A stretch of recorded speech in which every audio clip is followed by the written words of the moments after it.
ये दीन के देखो खुल जाएगी ना जानवर तबीयत खुश हो जाएगी। या अल्लाह मेरी तौबा है। देखो हम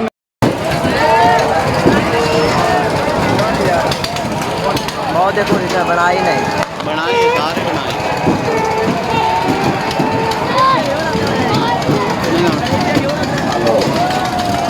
ये कार के प्रभाव से हो गया तो आवाज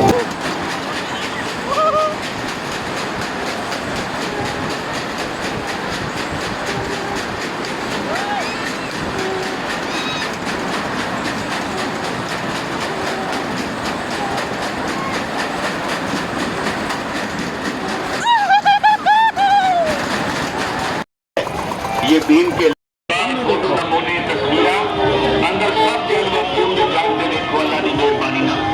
एक टिकट से 2 शो बहारी कंपनी, एक टिकट से 2 खेल बहारी कंपनी, एक टिकट से 2 नजारे बहारी कंपनी, एक टिकट से 2 शो बहारी कंपनी। दुआ पासे देखो, दुआ पासे देखो, दुआ पासे देखो, इधर भी देखो, इधर भी देखो, दुआ पासे देखो जनाब। आ जाओ कोई बच्चे ना ये देखो 30 रुपये का टिकट है 200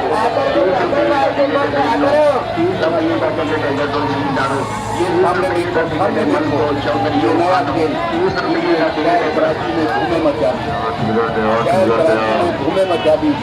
ये खरकटा इसका नाम है सुलेमान। खरकटा का नाम है सुलेमान। बेटा बकरियां खाने वाला बलियाड़ भी देखो जनाब। हैरत वाली बात वो केड़ा बलियाड़ है जेड़ा बेटा बकरियां खाता है। आज कबरा वाला बिजू भी देख लो काले रंग का, काले रंग का कबरा वाला बिजू जेड़ा बड़े बड़े कब्रिस्तान च रहता है। कबरा नूं पढ़दा है ते मुर्दे नूं खांदा है। या अल्लाह मेरी तौबा है। आज कबरा वाला बिजू भी देखो डंडे वाली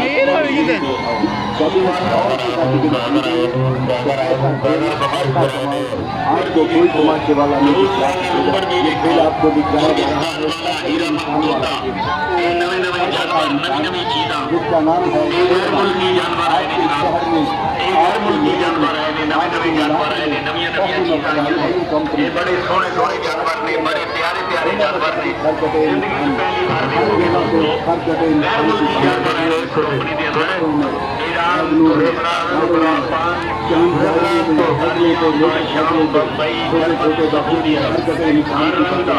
हर मुल्क का जानवर जीवा जागता देखो इस कंपनी के अंदर।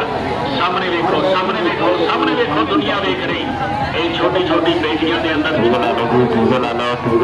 छोटे छोटे जानवर ने। ये बड़ी बड़ी बेटियों के अंदर बड़े बड़े जानवर ने। ये बड़े पिंजरे के अंदर बड़ा बड़ा शेर है अफ्रीका वाला जनाब। शेर के नाल पिंजरा है, ये अंदर बड़ा सप आया, बड़ा सप, बड़ा जहाना।